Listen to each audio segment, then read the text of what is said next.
இவங்கள்ட்ட துட்டா கொடுத்துட்டு நம்ம வாங்கக்குள்ள பட வேண்டியது இருக்கு. அம்மா வீட்டுல இருக்கா? வீட்டுல ஒருத்தர் இல்ல. Money order வந்துருக்குமா? மணி ஆர்டர் வேண்டாமா?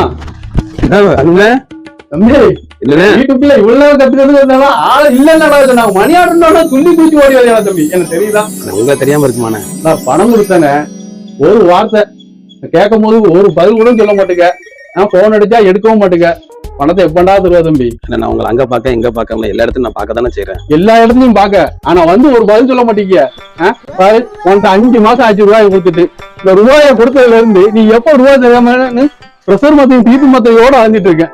ஒரு நோய் இல்லாம இருந்தேன். நீ எப்ப ரூபாய் தருவேன்னு சொல்லி அந்த மெயின் ரோட்லயே அலைஞ்சிட்டு இருக்கேன். தந்துருவோம்ண்ணே. எப்படா தருவேன்? தந்துருவோம்ண்ணே. 500 ரூபாய் தந்தோம்ண்ணே. ஆமா தம்பி, 500 ரூபாய் கொடுத்து 5 மாசம் ஆச்சு. 500 ரூபாய் கொடுத்தேன்னு சொல்லிக்கிட்டே இருக்கேன்.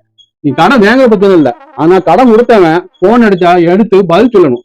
அதான் அடுத்தாப்புல வந்து விசுவாசமா இருக்கக்கூடியதுக்கு ஒரு பதில் சொல்லியிருப்பாங்களே இல்லன்னு. எங்க வீட்டுலதான். வீட்டுல என்ன சொல்றாங்க? அவர் வெளியே போயிருக்காரு, இவர் வெளியே போயிருக்காரு, அதை மட்டும் தான் சொன்னாங்க. ஆனா கொஞ்சமாவது ரெஸ்பான்ஸ் கொடுங்க தம்பி.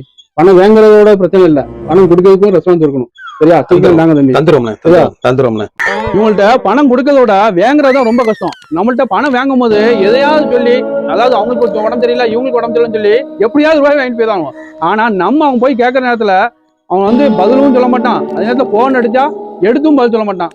பணம் வாங்குறவங்க பணம் கொடுத்தவங்க வந்து போன் அடிச்சா எடுத்து பதில் சொல்லுங்க. அதான் நாகரிகமான விஷயம். கடன் வாங்குற பிரச்சனை இல்லை, கடனை சீக்கிரம் கொடுக்கணும். அதுவும் ஒரு முக்கியமான மேட்ரு. சரிங்களா?